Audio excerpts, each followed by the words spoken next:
Man, this is Deion Dawkins, man, and you're listening to The Scoop on OwlScoop.com. You already know.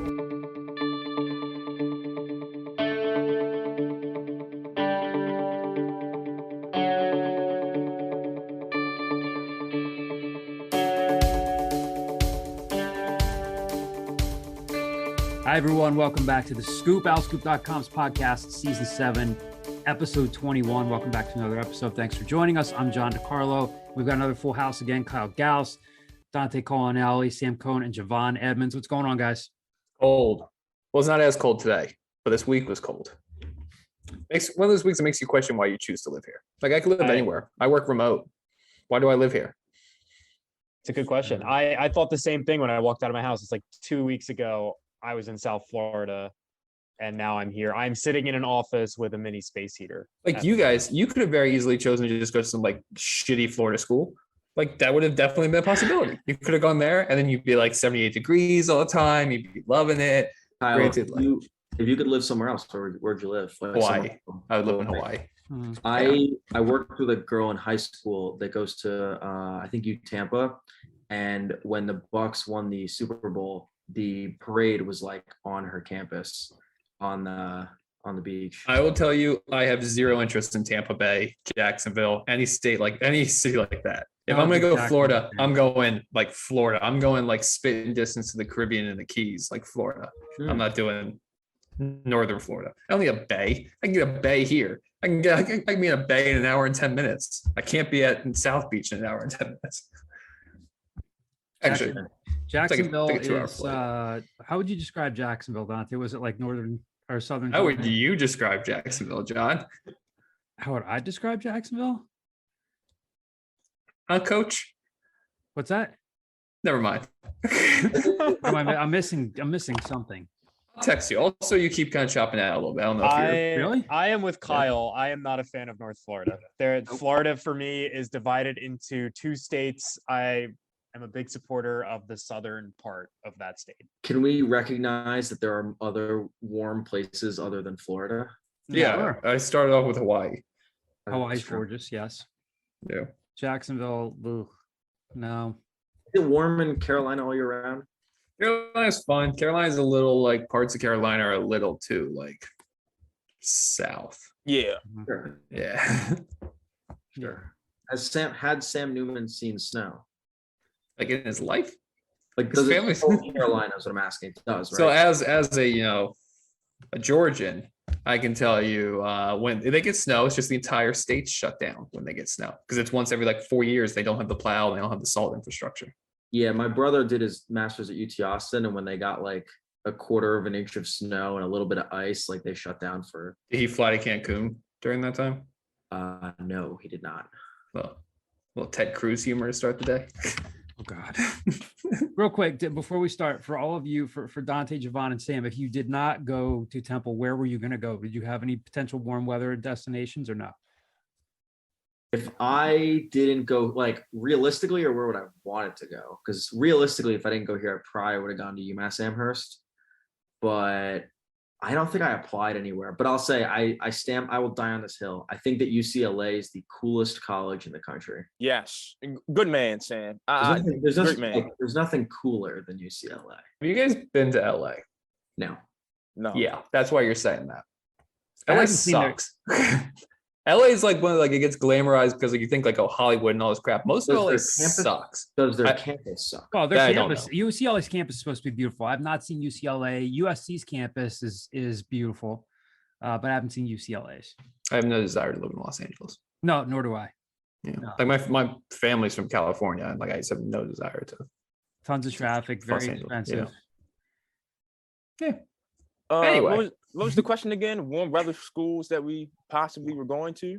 Yeah, if you didn't go to Temple, is there another school that you would have gone to or wanted to go to that was a warm weather place? See, if I would have applied to a school out west, my mom probably would have like had 10 heart attacks and blamed me for all 10 of them.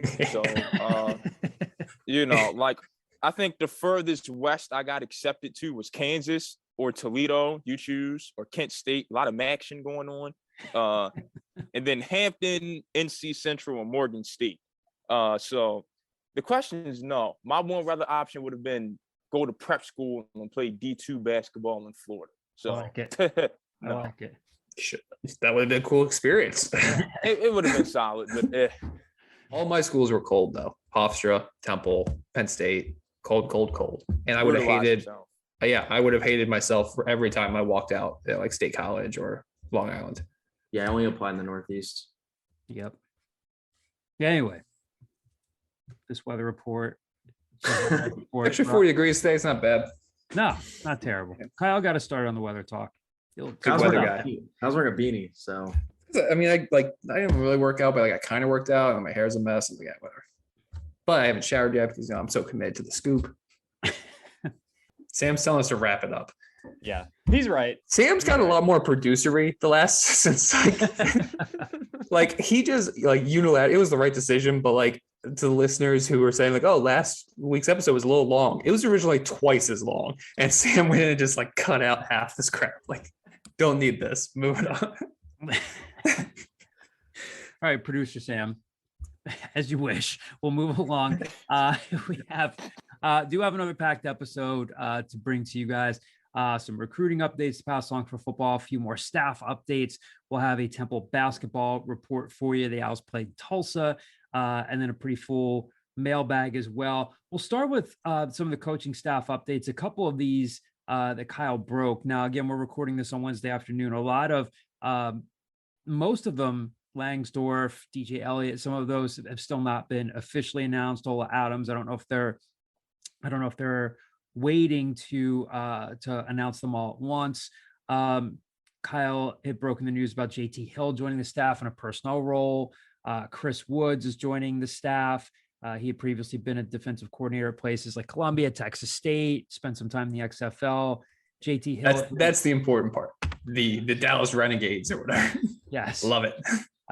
Hill had been, he'd all previously worked at Tennessee, Alabama, the Dolphins.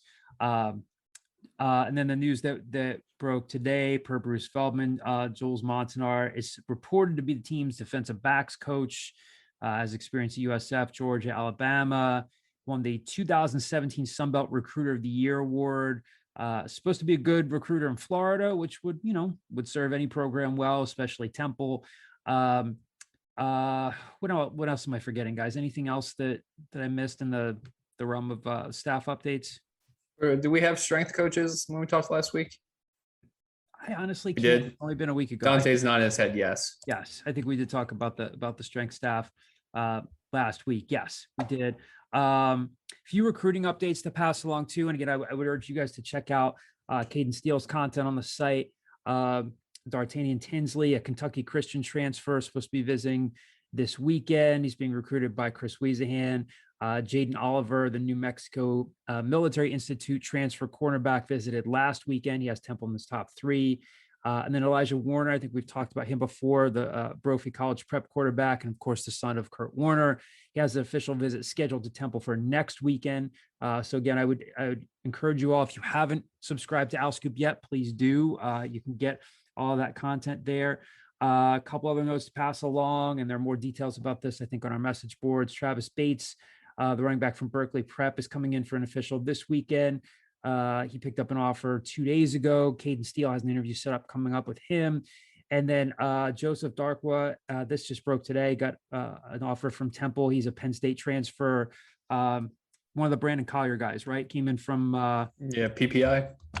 Yeah, so one of the European guys. I played in. That was back during like the peak of Brandon Collier which pre-COVID, when they were just doing like I'm going to bring 30 guys over from Europe and we're going to tour 15 colleges. Yeah, he was kind of like the highlight of that recruiting cycle. Yeah, so I don't think Darko played much at all at Penn State, but he literally did not see the field. Is my understanding. So, but he was But when you take a European guy, they're raw. Yep. They've never really played at a high level. You're just hoping that athleticism translates. Probably also used to better ingredients in their food, but stop. You gave me the Bill Hader. What's his name? Herb Welch look. Let's move on. Terrific SNL skit. Steven Stilianos, the transfer tight end from Lafayette, picked up a Temple offer. So you can see that they are kind of going with a mix of portal offers and some high school players too. So these next couple of weeks are going to be interesting as Temple approaches that next signing day in February. So and again, another plug for, we mentioned, kind of previewed these stories last week, but Dante did a terrific job on the Danny Langsdorff story and the DJ Elliott story. So again, they haven't officially been announced as Temple's coordinators, offensive coordinator and defense coordinator respectively. But if you haven't had a chance to check them out, please do. I mean, it's really kind of just a user-friendly guide to, the schemes that they've run. Of course, as Dante will tell you, and a lot of people will tell you, we haven't talked to these guys yet. Spring ball will be interesting, but I don't know if they're going to say, well, yeah, my stuff's going to be a mix of what I've done in the past and my personnel, but I would strongly encourage you to check out those stories. Again, if you're an OwlScoop subscriber, you can read those. If you haven't subscribed, we definitely encourage you to do so. Dante did some terrific work there. And then I don't think we talked about this because I think this popped up in the last week or so. Again, nothing official, but Iverson Clement, who made waves when he was talking about the former strength staff, he got back on Twitter and said he talked to Preston Brown, who's Temple's running backs coach, and said he's going to be staying at Temple. We'll see. I mean, again, running back's a huge question mark there. We'll see what Preston thinks of the current group and who emerges there. But, if Iverson Clement can get things together, that'll be interesting. Did I miss anything from the past week, guys, as I just aggregate everything? So you just went through our entire script, so probably not. Two things I'll say about that. One, Iverson Clement has not yet officially been added back to the roster or anything. So we're going entirely off of a tweet. Right. With one side of the story. Right. No reason to not believe the kid, but have not been able to see that he's officially back to the team. Granted, that's not really like a team right now. Like, it's not like they're holding all these meetings. Iverson's just not part of yet. Spring ball has not yet kicked back off. We're just firmly recruiting. Rewinding a little bit to the coaching staff. My biggest takeaway from these new hires and the hires for the last week and a half is that Stan Drayton, a first-year head coach, is putting a lot of weight into what his chief of staff, Everett Withers, believes and has done in the past. Yes. So now you're looking at Chris Woods, who is Everett Withers' defensive coordinator for his last year at Texas State. Antoine Smith, the defensive line coach who was with him at JMU, went to Texas State with him. Jules Montenar, same thing, was at JMU, went to Texas State with him. You're talking about 3 of your 10 position coaches just were previously on the Texas State or JMU staff. Now we have 10 assistant coaches that have literally never coached with Stan Drayton before. Like, none of his 10 assistant coaches have ever been on the same staff as him, which isn't necessarily a bad thing. It's pretty much the polar opposite of the previous coaching staff, as they had all worked together before. But it's a lot of different ingredients, and you got to see if it tastes good when you mix it all together, because a lot of different strands. I tried to make like a TikTok reference there. I'm a youth now. I'm a big youth guy. That's why I'm wearing the beanie. I would understand why there might be some hesitancy about some of these hires. But that's my biggest takeaway is that Stan Drayton trusts what Everett Withers thinks, and he's relying heavily on that. I just noticed that Dante, when he tries to muffle a laugh on Zoom, has that Ray Liotta Goodfellas expression on his face. Like, I don't know. Dante, you're muted. Like, you don't have to I know, but it's muffle a laugh. You can just maybe laugh. he is laughing. We don't know. Look, it is habit, like when you've been attending Zoom classes for as long as we have, like, it's just habit now for you are trying to be like as not expressive as possible on Zoom, but sometimes Kyle says that he's the young guy and you just have to I'm a youth. express at least a little bit. Yeah, you're a youth. because you referenced TikTok and you're wearing a hat. One time when we recorded like a scoop in like 2012, 2014, 2015 with Jamie Gray as our producer, and I was like 20, I must have been like 2004, 2014. I was 25 years old. I asked him if he thinks I'm closer to his age, like personality wise, or yours. And he was like, oh, I definitely lump you in with John. And I was like, I'm like 24 years old. And he's like, no, you might as well be 40. Like, there's no difference in my mind. And that pained me, and it still does. It still apparently sits with you today in 2022. Well, Javon considers himself to be a boomer, right? So. Yeah, Sam gave me that name, and Yeah. I've embraced it proudly. Yes. I don't know. We're getting older as we're getting younger. Who knows? It was a term of endearment, but Yeah. Javon is an old soul. He is. Knows a lot about the Temptations. Love him for that. Young soul, my youth. Getting Young younger. soul.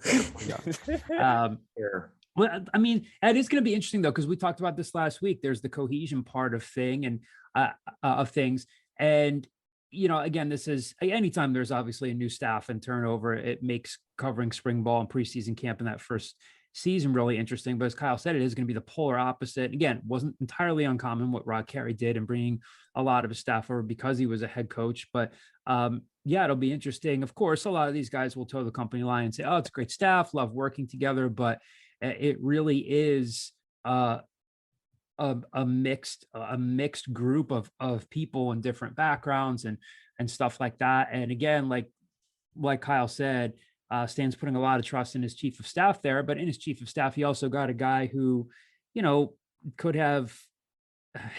Sam just put something in the chat and distracted me and said, "This is Kyle." I don't know what it is. But yeah, he's putting a lot of trust in his chief of staff in Withers. And do you guys still look at this and think, okay, cohesion is going to be the biggest part of spring ball and preseason camp when you look at things?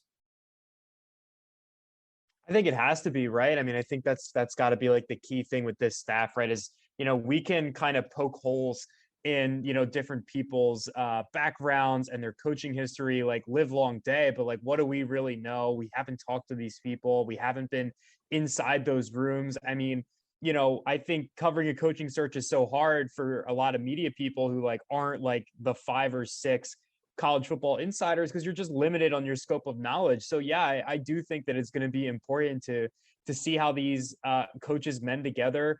Like, again, I played extremely low level football, but I think you can even learn a lot from just going and seeing how they run a practice, how they transition between drills. What is the communication amongst coaches like? Things like that. Like, they sound small, they sound stupid, but like, it's a decent indicator of where some coaching staffs are at sometimes. So that'll be big for spring ball. I think it's interesting that they're bringing in a bunch of guys who haven't coached together before. I think it's an interesting approach. I think if you look at them as a collective, you have just about every box that you would want checked off for a Temple staff. Whether that's local ties, guys who are good recruiters, guys who are good coaches, experienced play callers, regardless of their success. I think you check off a lot of boxes. So if they are able to meld minds and kind of really, really work together as a cohesive unit, it's hard to think that they won't, at least be somewhat of a major upgrade over the last staff. And again, that's not a high bar, but I think it's worth saying at least. Yeah, I mean, I think that's interesting from the coaching perspective, exactly what Dante said with how they run a practice and everything. But until spring ball starts, and to be honest, until probably further than that, then we'll be able to see practices. The only thing you can really gauge these on are their track records as far as recruiting goes. Stan Drayton mentioned he wanted a local staff, he wanted stuff like that. I think he did a sort of good job with that. Like, I think you can consider Preston Brown, Ola Adams, Chris Wiesahan to an extent like local. But I think he did a really good job of like regional local. Like Adam Shire has Maryland and Virginia ties. Thad Ward has Virginia and Florida ties. Antoine Smith, Boston, New England ties. And Jules Montanar has Florida ties. All areas are really important to Temple recruiting. So I think they did a good job of kind of checking all the boxes for areas that they've had success recruiting for. It's just, you really have to hope that Ola Adams and Preston Brown are really going to knock it out of the park Philadelphia-wise, because a lot of these guys have not recruited Philadelphia before. Mm-hmm. And we mentioned at the outset of the podcast that we would have a Temple basketball update for you. So the Owls, who had never won at Tulsa, ended that streak of futility Wednesday night with a 69-64 road win at Tulsa. Temple improves to 10-6 overall, 3-2 in league play. Tulsa dropped to 6-8 overall and 0-3 in league play. So Temple had never won at Tulsa, including 6 games where they were conference opponents, and Tulsa had led the all-time series 11-4.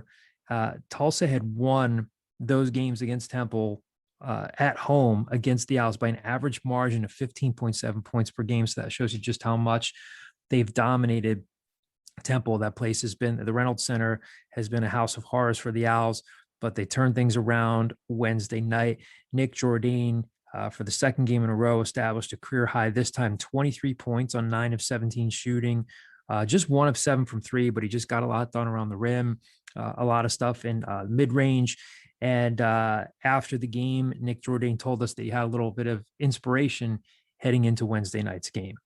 To me, I knew they was going to go in because I was thinking, my mom told me before this game, it's her birthday today, and she was telling me that all she wants for her birthday is for me to break my career high again.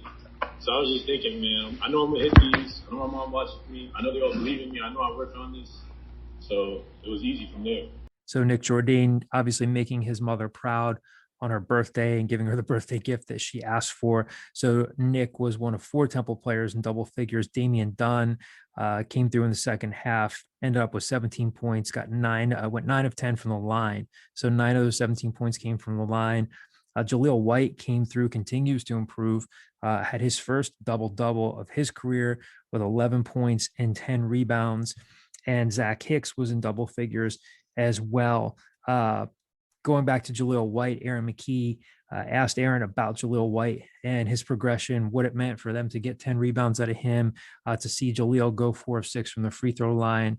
And these are 2 players, Jaleel White and Nick Jourdain, both from New Jersey, both guys who weren't super highly recruited, but guys that Temple really needed to hit on.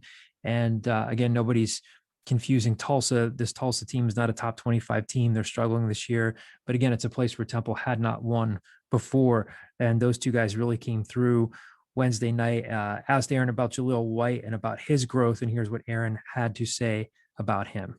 It's growth, as I said, with all of these guys. And I think he's far ahead of what we expected. But this is what these guys want. They want to be college basketball players. They want to be winners. And it's part of it. And he's been really working hard on his game, working hard on his free throws.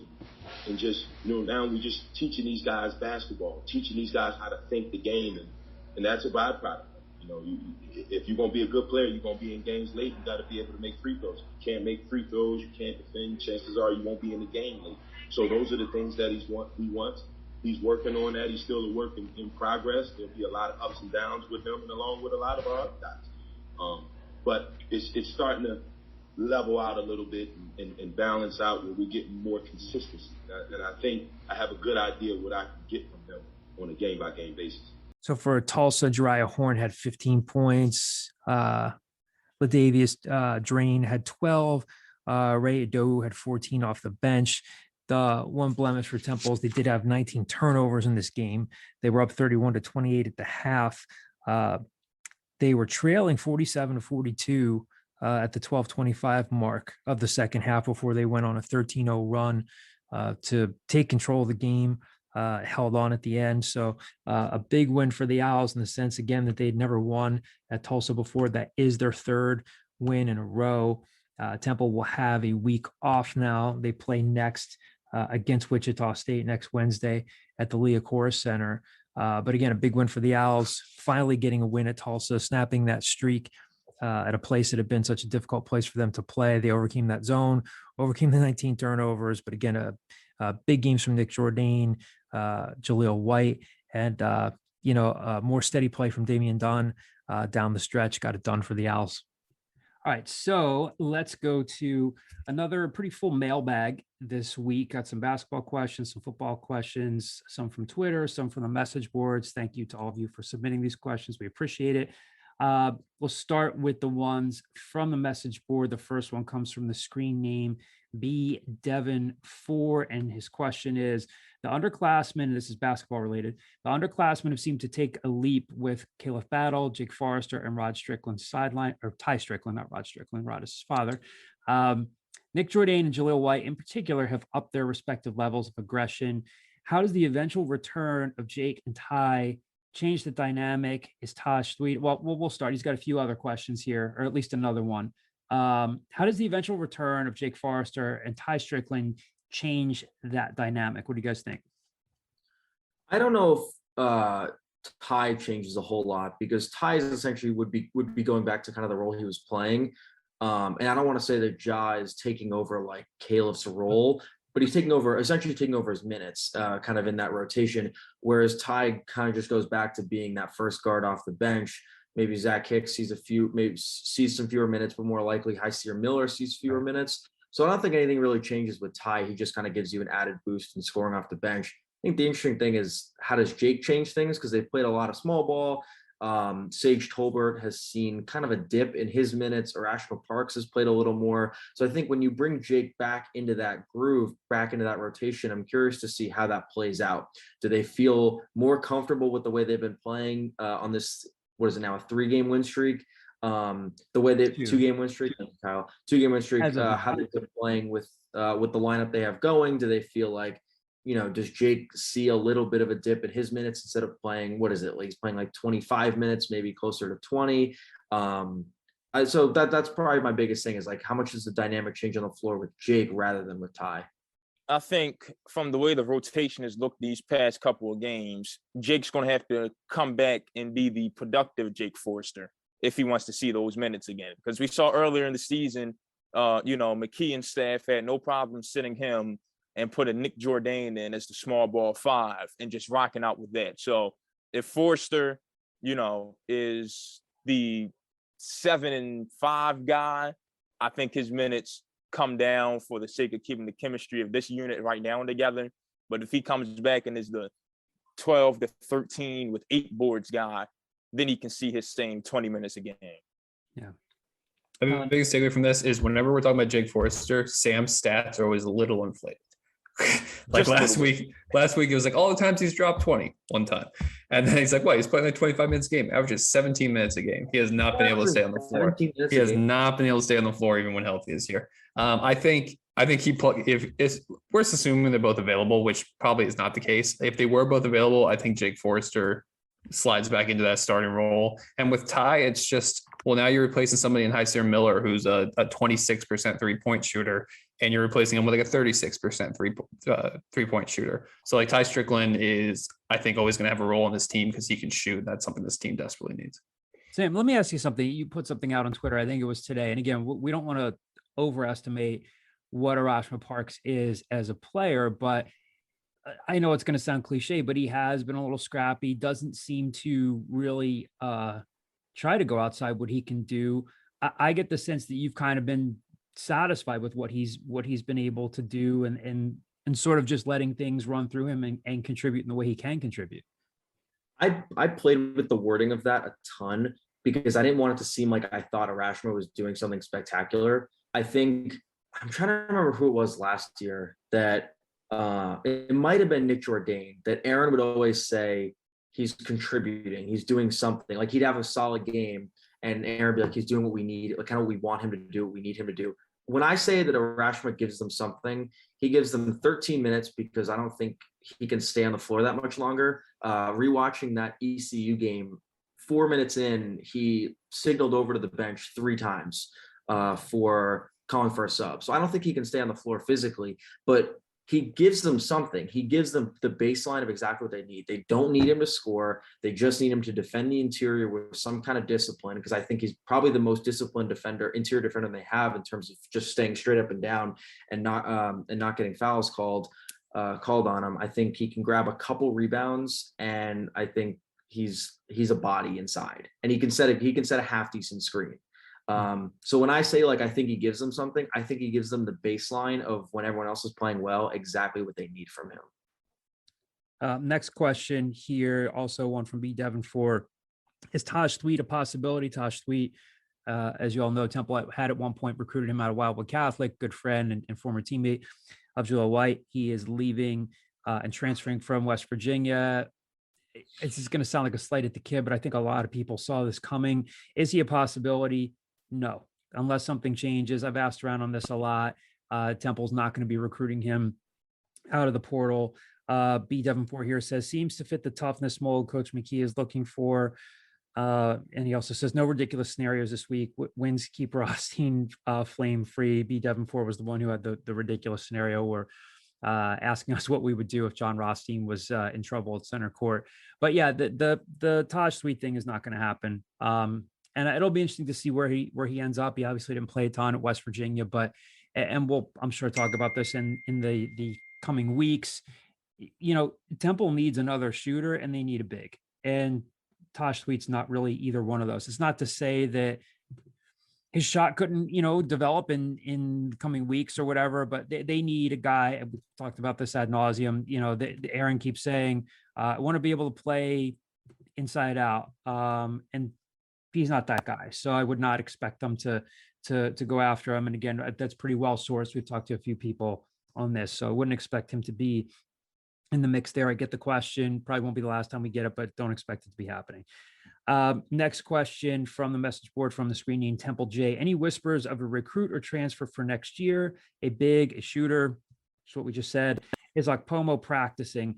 I don't know that we have any specific names because they can't exactly tamper. We could speculate. I get the sense, Sam, Javon, I'll run this by you guys too. It sounds like Okpomo could be a little closer to returning, or am I overstating that?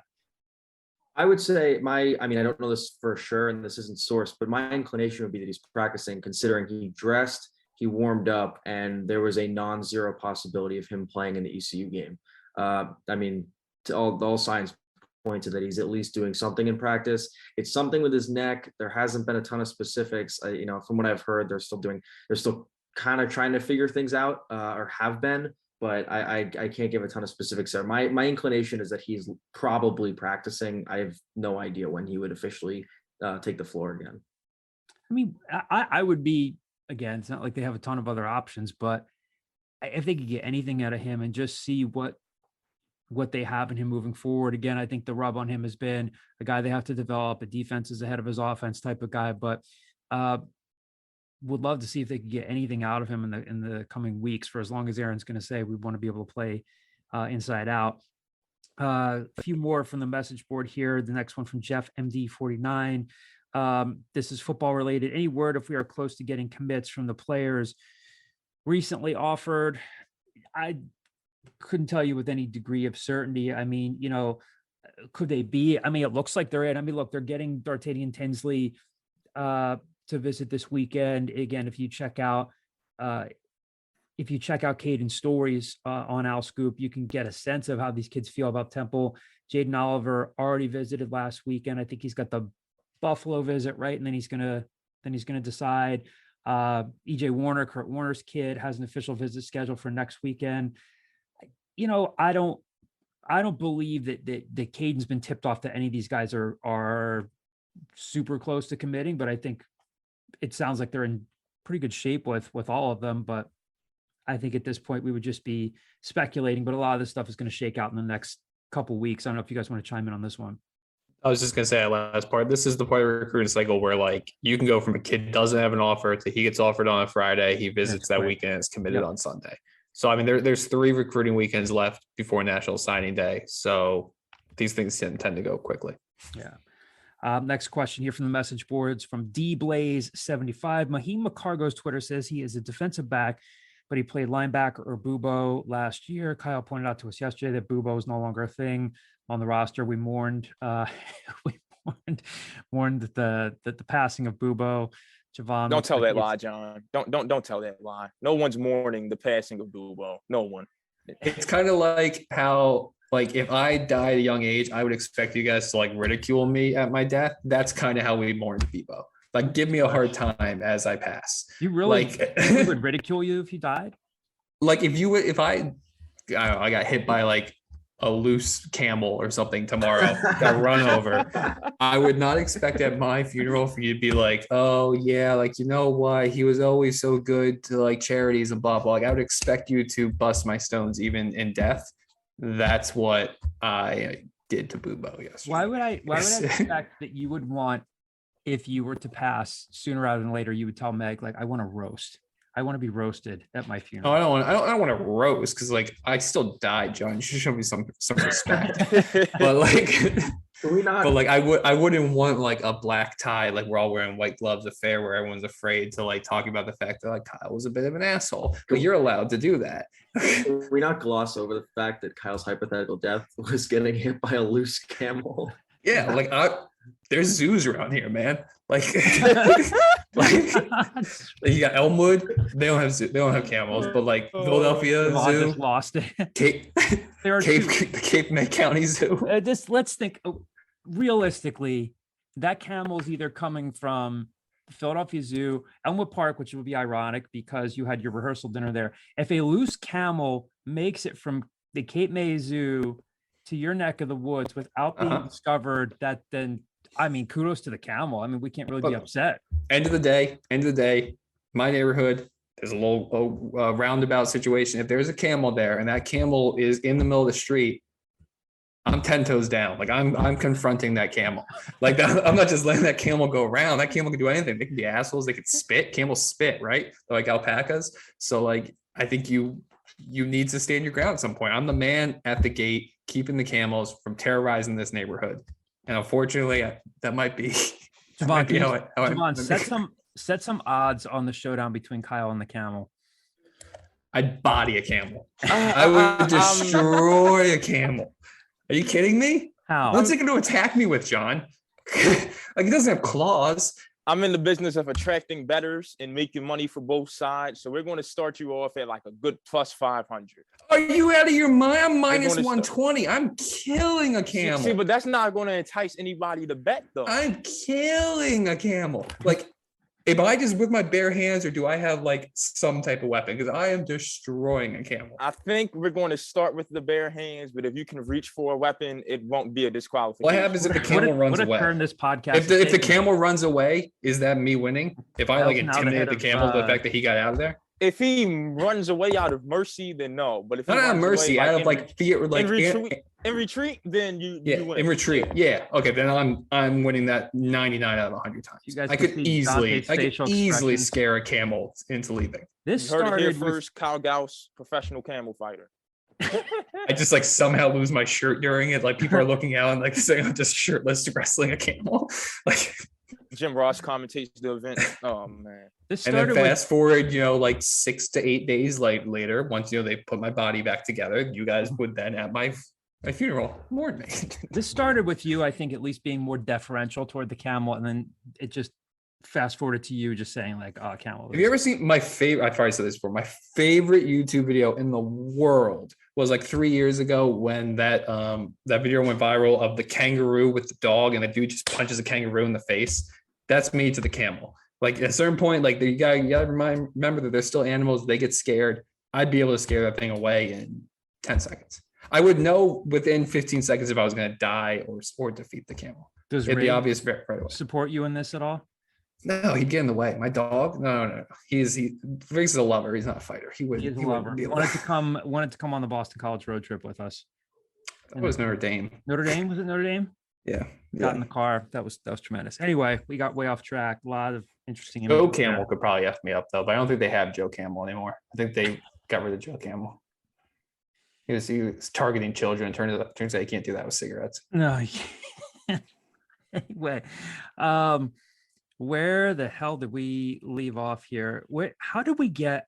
Okay, who's going to be competing for safety? Right. Thank you, Javon. We talked about. I literally looked back down at the script. I was like, where do we pick up again? Yes. Okay. To review, Mohi Macargo's Twitter says he is a defensive back, but he played linebacker in Bubo last year. Quantel Rain switched from linebacker to safety toward the end of last year. Do you see any movement on the current roster with switching positions? Who will be competing for the starting safety position in the spring? Answer the first part of that question. Yes. Another fun thing I think that comes about with the coaching change is position switches and, a new staff coming in and saying, hey, you got a clean slate, or we think you can utilize you here. Let's talk about the Bubo thing first. I think that I don't know who wants to take this one. Linebackers can go in a lot of different directions. Dante, I'll throw this one over to you. Where do you think, you've looked at DJ Elliott's scheme again, knowing that he hasn't had a full spring or any sort of, practice contact with these guys. Where do you see guys like Mahim McCarlo and Quantel Rains shaking out in that linebacking core, or could they become safeties?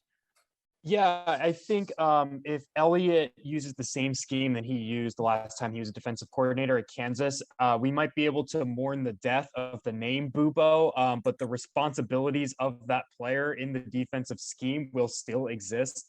Elliott is a background as a linebackers coach.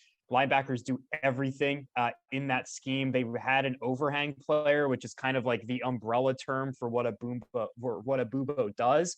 in the old Temple defense, and they still have that type of player in the Kansas defense. So we might be able to mourn the loss of the name, but that, those players they might be referred to as traditional linebackers on the roster, but assuming Elliott runs a similar scheme to the one that he ran at Kansas, we're still going to see a player operate in space, kind of in the slot as like a pseudo linebacker, pseudo nickel corner type player. So McKie McCargo may list himself as a DB. Maybe he's a strong safety. Maybe he is that pseudo nickelback linebacker type player. Same thing for Quantel Rains.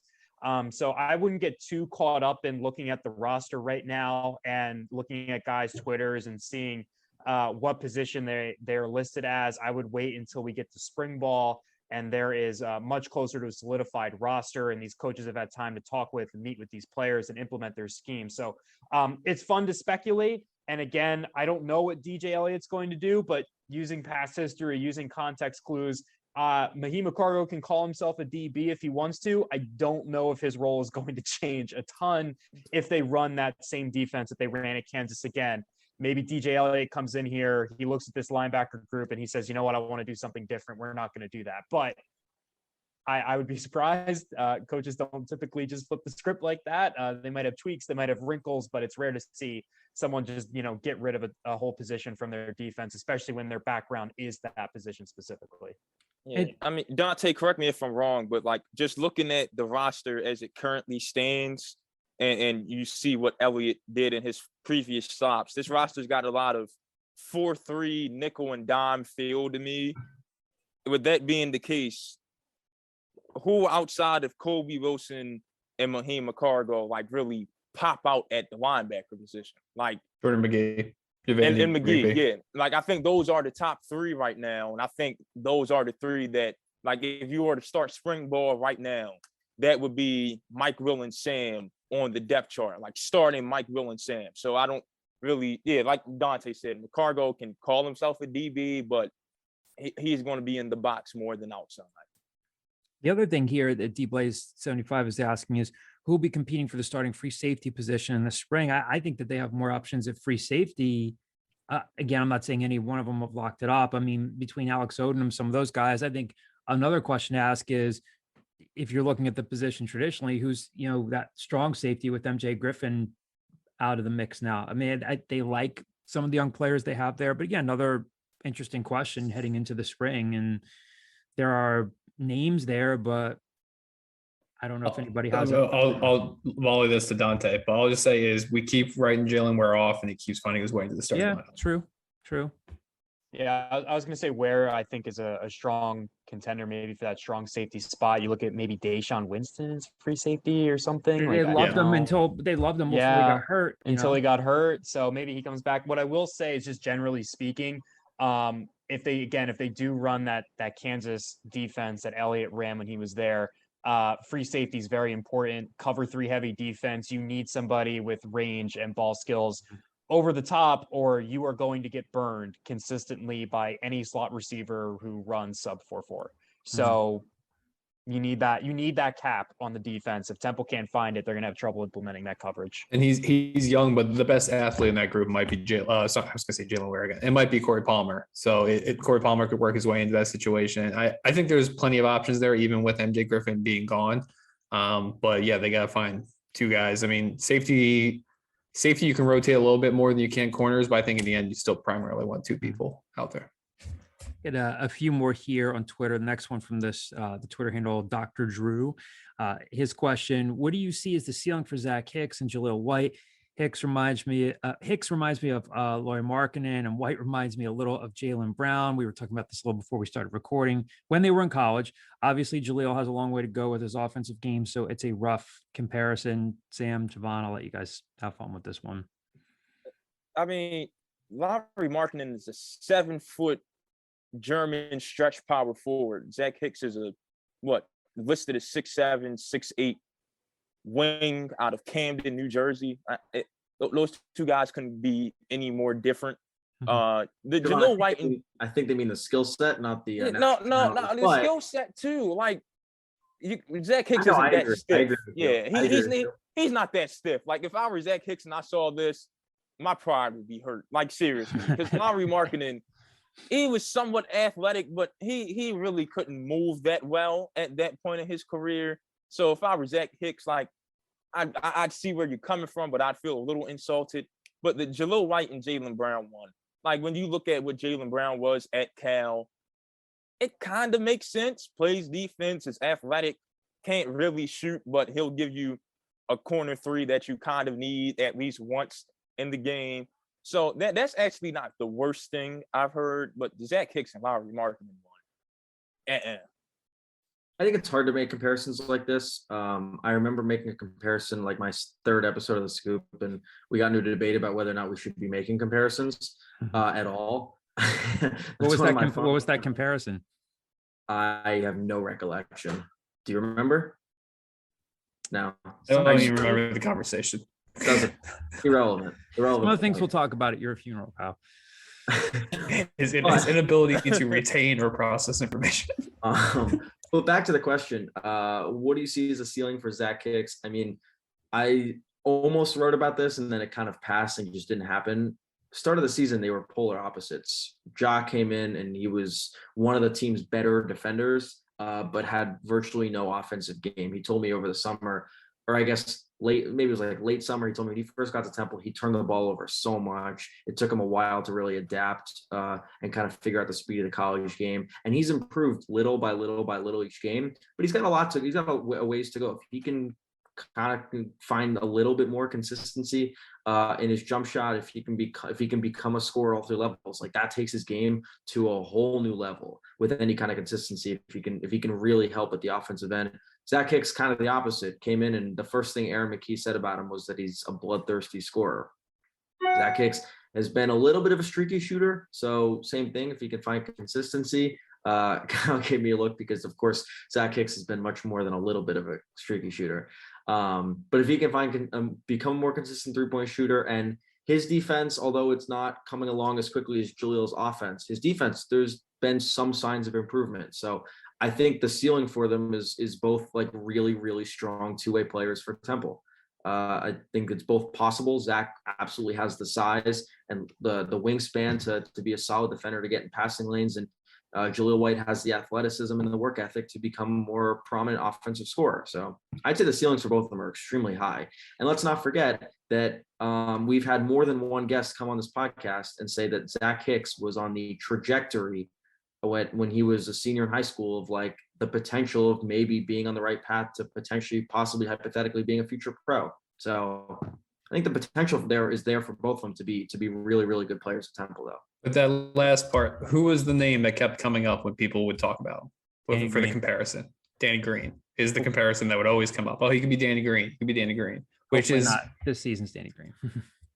I mean, even looking back at Danny Green's college career, like he wasn't good his first 2 years. It took him until he was like an upperclassman on those UNC teams to be like solid. Right. But yeah, that was the comp that you kept kind of hearing before he committed to Temple. Mm-hmm. If Zach Hicks can turn his practice shooting percentages into his in-game shooting percentages, he'll be perfectly fine.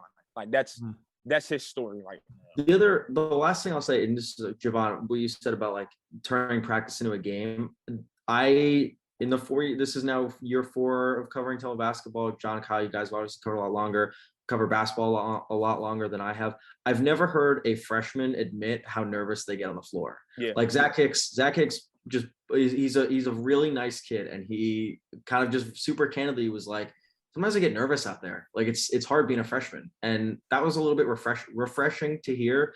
But Javon, just like to your point, like we have to remember he's played in 15 games in college. As Javon said, if that 3-point percentage goes up and he becomes a more confident shooter in game, then he's got a bright future ahead of him.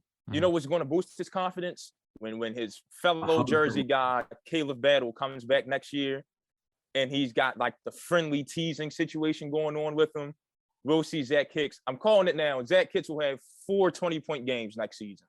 There's a lot of Jersey love on this team, which I think they like pride themselves in. When Caleb always talks about, he's like, my roommate, Nick Jourdain, or, Zach too. Like there's a lot of Jersey pride. Yeah. Group this back together. You probably don't get Nick Jourdain if Taj Sweet had committed to Temple coming out of high school. Correct. Point. Yeah. Very good point, Kyle. Next question here from Detroit Al on Twitter. Can you clarify who the linebacker coach will be? I mean, we think it's going to be Chris Woods. Is that? I'm like 95% sure it's going to be Chris Woods. Yeah. I'm like, yeah, nothing's been. Nothing's been definitively out there. If you look at like DJ Elliott's history is with linebackers, so it's definitely possible that. Look, a lot of times when you're trying to find this 10th assistant, you kind of just they're going to overlap with another position coach. Like you saw that, like when Adam DeMichael was on the staff, he was wide receivers and quarterbacks, and when Larry Knight was outside linebackers, even though he was also defensive ends, like you see some overlap. So it might be that Chris Woods ends up being inside linebackers or outside linebackers or something like that. But I would think that's that's his calling card for his entire career.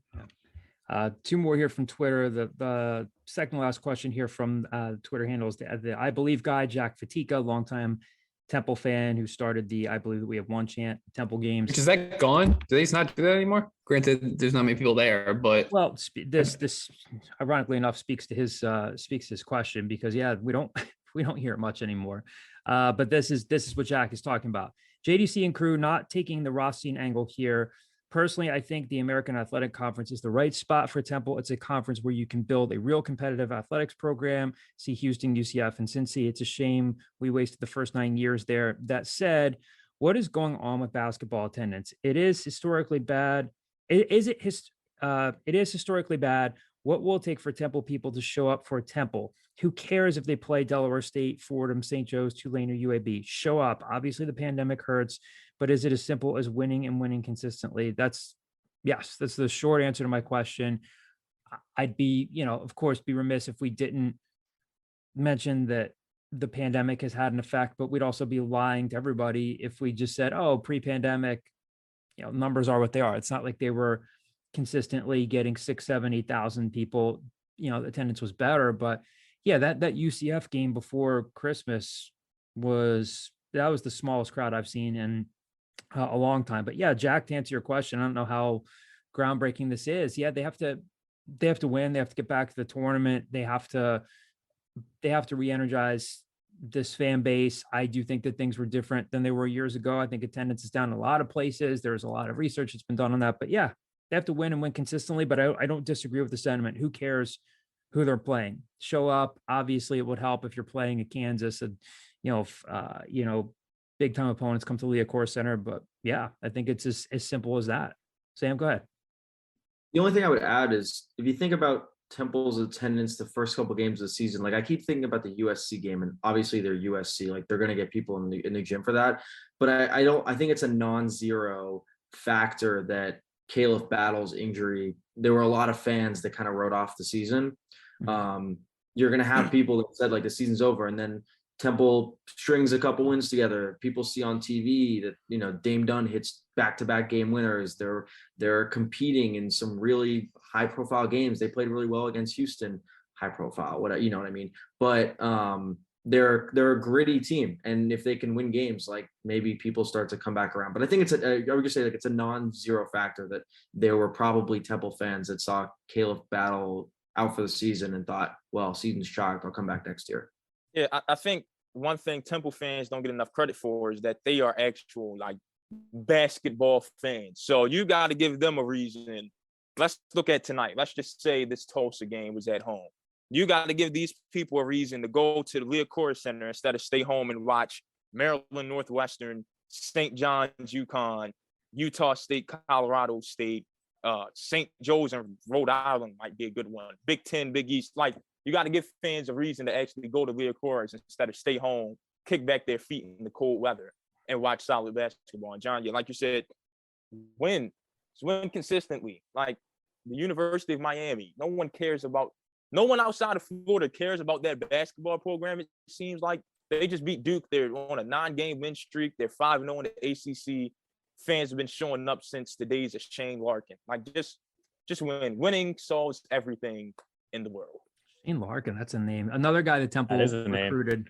But he made you said sorry, my dog's going crazy. You just said there Shane Larkin as if that was like 30 years ago. That was not that long ago.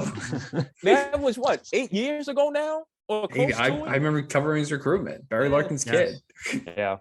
The only thing I'll add is like the student the student body thinks that Temple sports are awful. Like I'm like, that is obviously, I am not of that opinion.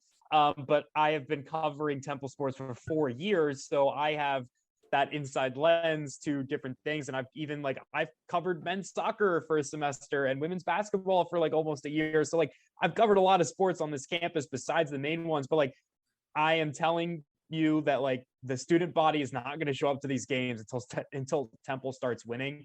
And that is like the perception amongst the general student base is that Temple sports are bad and they're never going to be good, right? Like if you went out and did like a man on the street interview, like there is a good percentage of the kids who currently attend school who like don't even know that the Matt Rule era of football happened, even though it just happened. And I know that that sounds crazy. I'm telling you it's true. All they know is that the past couple of years, this team has not been good, and there's no reason for them to commute to Lincoln Financial Field or walk out into the cold to Liacouras Center to go watch the basketball team. Again, I don't believe that, but I'm sitting here on a Temple sports podcast. I'm not the average student at this point. So they need to start winning, and maybe the students will show back up. But that is really what people think. I promise you, I've talked to students. It's where they're at, and it's depressing a little bit from the inside, but like that's where they're at. Two things here. Go ahead, John. Two things here. That means number one, Arthur Johnson has a branding issue with Temple athletics that he's got to fix. Like that's his biggest task as the new AD, but it's coming from Texas. It's not even a Texas-sized task, so he'll be good. But number two, if I may have a boomer moment here, this proves my point, Dante and Sam, that our generation does not care about history the way previous generations had. I'm not denying that. I'm not recent history from 2016. I'm gonna be honest. I don't even know football history that well. I really don't. Like I know like very like from when I was born, like 2000 to like now. I can like talk about that era a little bit. Yeah, Kyle's got like I was born in 99, but I'm December, so like I barely. And like how I feel, Kyle. Yeah, like I can talk about that era of football. And again, like I'm a football guy, like that's my brand, but like you get like into the mid 90s and like I can talk a little bit about the late 90s. Like I start to tap out. Like that's where I tap out. Like I'm not a history person. I never have been. I don't think I will be. Like I'm not denying that. When Kyle first started watching football, they wore leather helmets and didn't exactly have hats. I would say like 01, 02 is when I got really into football. So no, they were definitely wearing bigger pads back then. I can tell you that much. Dante, if you can't talk about Dan Marino and Mark Clayton, I think like you're Miami, like everything tied to Hollywood, Florida. Here's the thing. I can talk about the Dolphins history, but I'm talking like the other 31 teams in the NFL. Like I am going to draw a blank unless it is like a really well-known, that person is in the Hall of Fame name. Like I know Mark Clayton signed football. Like I can talk about Mark Clayton, but like, man, imagine how like cruel that is that you're like, I'm a Dolphins fan. I don't care about football prior to 2000. Like, I just terrible. Hey, when the Dolphins were really good. It's awful. Let me say this. I mean, like, I do think this repeats itself. It's like, okay, I was born in 76. I'm 45 years old. It's not like I was walking around as a kid being like, man, I just miss Kenny Stabler and Jim Plunkett and Terry Bradshaw. I was, when we lived in Pittsburgh when I was younger, the Steelers from 81 to 86 were terrible. My dad worked for Frito-Lay. We used to be able to go to Steelers games, and I didn't realize like some of the people that I would get the chance to meet, like Jack Lambert and stuff like that. I was too young to appreciate that. It's not like I was walking around like as a walking encyclopedia of stuff. I do think that there are just more distractions now, where in the 90s, it was a big deal to go to a Temple basketball game. Let's Phil McGonigal Hall. You go there, you see Marcus Camby, you see Lou Rowe. There was that's when John Rothstein, Atlantic 10 rivalries existed. It's not quite the same now anymore. So I do think that they have to win. The other thing we're talking about here, we're talking a lot about students, but there's a student section. We're not even addressing as much like the fan base beyond that. Like, what have you, like a lot now, you have a lot of students who are graduating into the alumni realm, and it's not since again, not since 2001 has the team gone past the first weekend of the tournament. So we're talking about the alums too. The alums are very fickle, just as much as the students. If they lose a couple games, I'm out. I'm not going. We see it on our message boards. We see it on social media. We hear about it from people. Why should I go? So yeah, Jack, I think they need to win. Some people, I've talked to Kevin Nagandi about this. He thinks that if they get a couple more Philly guys, that maybe that might bring more of an identity. Could be. We'll see. I think that's part of it. I do think that if they get to the tournament in year 4 under Aaron McKie, I think people will say, oh, Caleb Battle, he's Philly. Nick Jourdain, Central North Jersey, he's Philly. I don't think that will matter. It's not the same though. That's not the same. Like, I promise you, had Temple landed and not seen Poplar, who's down in Miami right now, the Core Center would be packed with all the North Philly. Sure, that's fair, but they're just not. I mean, they had no shot of getting him over. But they don't. Yeah, right. That's the problem. Yeah. But I mean, if they had gone Wooga Poplar, it'd be more people because Wooga Poplar is a top 75 recruit. I don't think the Philly part is that important. I think you're underestimating that Philly part. Philly kids. Javon, I'm just gonna say this. I've seen this. Like I've seen when they bring Philly people in like this, and I still saw this at the Leah Core Center with 7,000 people and not 10,200 every night. Yeah, like I've seen when they had. I was there when Deontay Christmas was representing all of Uptown and was there and averaging 20 minutes a game or 20 points a game, and they were still not having these massive sellouts every game. Yeah, like I've seen it. I think it's more like, and again, different time, different era. It was like, holy crap, they got Kevin Lyde, McDonald's All-American. Wow, they got Mark Archer, ACC level recruit. He's going to sit out. Pepe Sanchez, who was just on a social media sensation, who can still pass the ball like incredibly. That was creating intrigue. It wasn't as much like, Lynn Greer. Lynn Greer was never an afterthought, but Lynn Greer came to Temple knowing he was going to have to sit on the bench for a while. I mean, Quincy Wadley, they identified with him. I mean, he was a Harrisburg kid. So they have to win. They have to have an identity. I think you can feel good about the progress that guys like Zach Hicks and Jaleel White are making. And we'll see what happens when Caleb Battle comes back. We'll see how Isaiah Miller develops, but I think winning is a big part of it. But and Javon said, this new athletics administration, our new athletic director, it's hard to market at Temple, and they've got their hands full with this. Couple more questions here to close things out. At Temple Fan Al on Twitter, over under 17 wins. What are you taking, the over or the under for basketball? What do we say at the beginning of the season? We put them at 18. They have 9 wins right now with 3, 6, 9, 12, 14 games left. Kyle's muted, but he's talking. No, you said 3, 6, 9. So I started doing 3, 6, 9. Damn good time. Yeah. I'm not gonna say it's over. And then he muted himself again. He leaned in on that one. I'm gonna go with it's the most it'll be is 17. I think if it's under, I think it's like we started at the beginning of the season, we said 17 to 19 range. I think I'm in the 15 to 17 range. Yeah, that's where I would come down on too. Fun. I'll say this: they're at the point in the season where like you need to win the games that you're supposed to win, which Temple has not done in recent years. So that in itself is not insignificant. But if you beat up on the USFs, the Tulanes of the world, the Tulsa issues of the world, like I think they should. By the time this comes out, people are gonna know one way or the other if they beat Tulsa. But like, there's enough games. I'm like, they should win those games that like they can get close to it. But I think if they, with the Caleb Battle and with so many games being canceled, if they get to like 16 wins, it's still an accomplishment. But I'll say under. Final question to close things out here from Green Street Al from the message board. Any word on the rescheduling possibilities for the Drexel and Villanova games? Unlikely. You're calling it unlikely, Sam? Yeah, it could happen. If it's going to happen, there's 2 open like full weeks. One of them we're about to enter, but I would say not super likely. What I heard was the only chance this really has is if a team that Drexel or nobody is supposed to play right now has like a COVID situation where all of a sudden on like a Thursday you realize they're not playing Saturday. Yeah, I heard the same thing. Will Temple ever play Villanova again? That's the bigger question is next year, assuming, Zeltacron's not around and we're not dealing with COVID anymore, is the Nova game at Leah Core Center? Mm-hmm. I would think so because it was supposed to be at Leah Core Center last year and they were going to play it at the Pavilion this year. So I would think it just kind of keeps going. Yeah. Which I would hope there was a crowd for that one.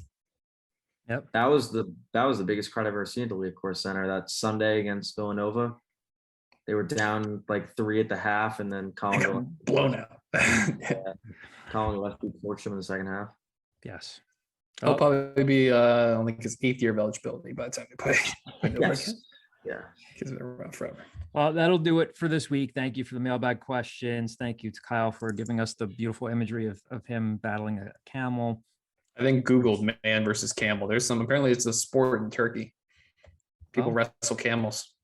You know where your next where your next vacation is, your next globe-trotting trip is. Yeah, I'm gonna try to avoid. I'm gonna avoid Turkey if at all possible. I don't want to Enos Cantor it.